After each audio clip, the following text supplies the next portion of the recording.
Welcome back to another art video! Woo! So glad you're here. I'm so glad my arcane video wasn't my first and last.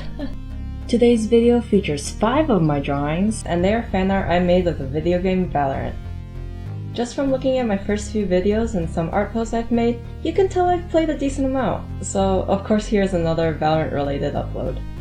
Back in 2021, I drew all of VALORANT's newest agents since their official release. They had 5 new agents back when I made this set: Reyna, Killjoy, Skye, Yoru, and Astra. When I drew this set, I used Pinterest to create mood boards and get inspiration for the sketches.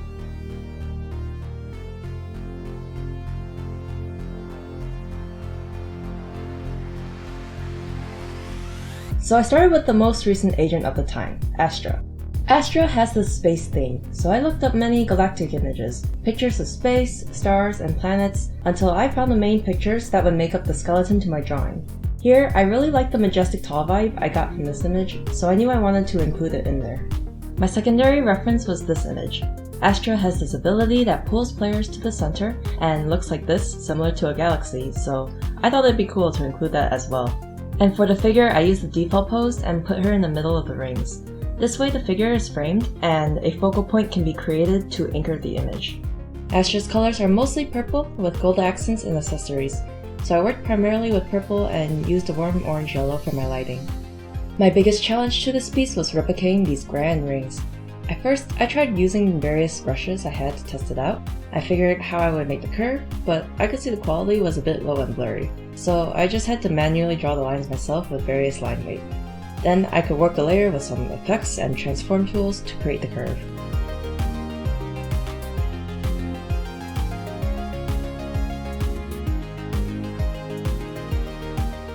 In the reveal trailer, Astra looked pretty ambiguous. She was like made up of space itself.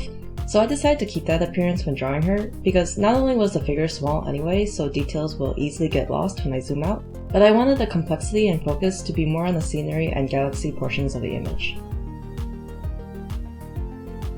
Here, I'm just adding more lines and details to not only make this drawing look more complex, but it also further frames my subject. I also sometimes include foreground objects in my drawings, which in this case are some space rocks, that I will later blur to create a sense of depth. And then some lighting and color adjustments, one of my favorite parts, and voila!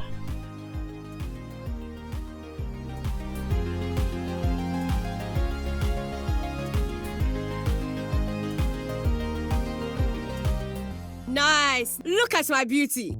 The second image I drew was of Yoru. Yoru is super cool. His agent reveal trailer is probably my favorite one of them all. I looked up these Asian village type aesthetics for my references, but not gonna lie, architecture is not really my favorite to draw, because I like to be loose and organic with my brush strokes. But cityscapes and buildings have a lot of repetition, and that need to be crisp and clean to some extent. So I tried to take my time with this piece, but man, the buildings took forever.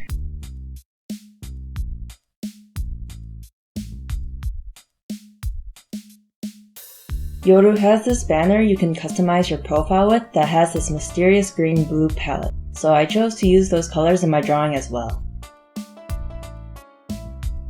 Since he's pretty agile, I drew him in a dynamic pose. His show-stopping ultimate is this move where he tears open a portal into an alternate dimension, and I think it's really cool, so I incorporated that ripped portal effect. Yoru's main color is also this rich blue, so in the end, I recolored the scenery a bit to separate the two dimensions.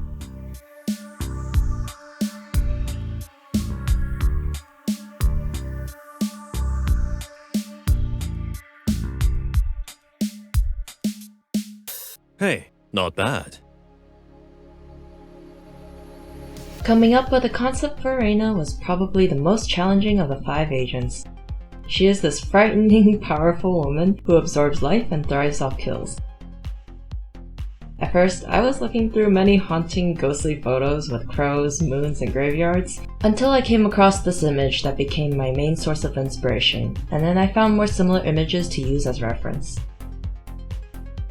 One of Reyna's abilities is this eye that nearsights enemies. It's mesmerizing, so I wanted that eye to be the center of this whirlpool effect.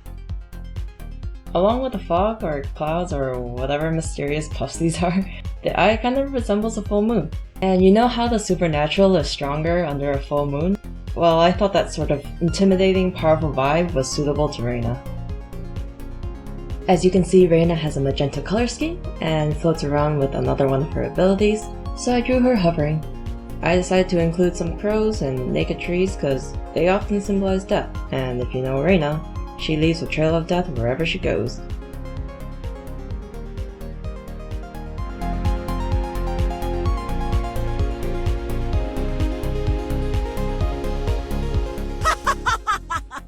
Insecto. Shout out to all my Killjoy mains. I wouldn't say I main her, but I do have the most hours on her. Compared to Reyna, the concept I wanted for Killjoy was super straightforward. Her aesthetic is cute, modern, and playful with all her colorful gadgets. She's the techie of the group, so I decided a cityscape was most suitable for her. I put in the neon lights from her abilities into the color scheme, and went for the whole Killjoy vibe. Luckily, I had plenty of these cityscape silhouette references to study the style of. Even though Killjoy's environment was a cityscape, compared to Yoru's piece, I felt that drawing this one was more whimsical and free. Until I got to the staircase, that is, but we got through it. I honestly loved all the colors I tested out, but since Killjoy's jacket is yellow, I ended up going for the more purple-pink tones to contrast the colors.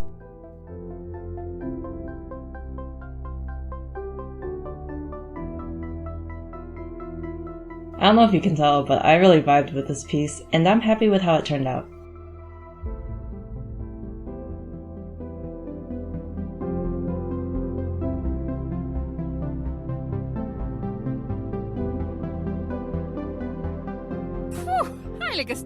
This is crazy. You did well. I'll briefly go through my process for Skye because, not gonna lie, I kind of wish I drew the setting differently. But anyway. Skye is this Australian nature warrior type, so I knew I had to draw the forest for her background. I found some mystical looking forests and sketched a diagonal composition using tall trees to frame my subject. Skye's in-game abilities are these two animals, and I like them both, so I just went ahead and included both of them. So instead of talking through my process for this drawing, I'll actually talk about the changes I wish to make. If I ever get the chance to redo this image, I mainly want to adjust the coloring and lighting, maybe using a different coloring technique. The shadows feel too dark and murky, so as opposed to just darkening the tone with blacks, using a different color would brighten up the image and make it more colorful and interesting. I would include more subtle hints of orange, especially in the trees and rocks, similar to the way I included it in the ground here and a bit of the water. I can feel it. I can be so much more. I definitely would make more sketches for different layouts with the rocks and branches too. They seem kind of arbitrarily placed in my drawing, but I think they can serve a better purpose to help guide the eye back to the subjects. I could, for example, draw the branches as lines that point towards Skye, or redraw these rocks to create a more dynamic frame and create this sort of V-shape instead.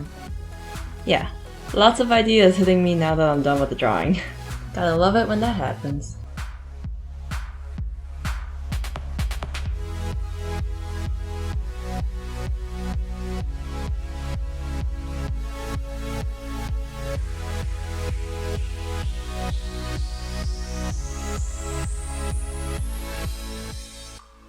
I rarely revisit old drawings, so the chances of me making these adjustments are low, but if I'm not going to be drawing more of Skye, that just means I'll be drawing others.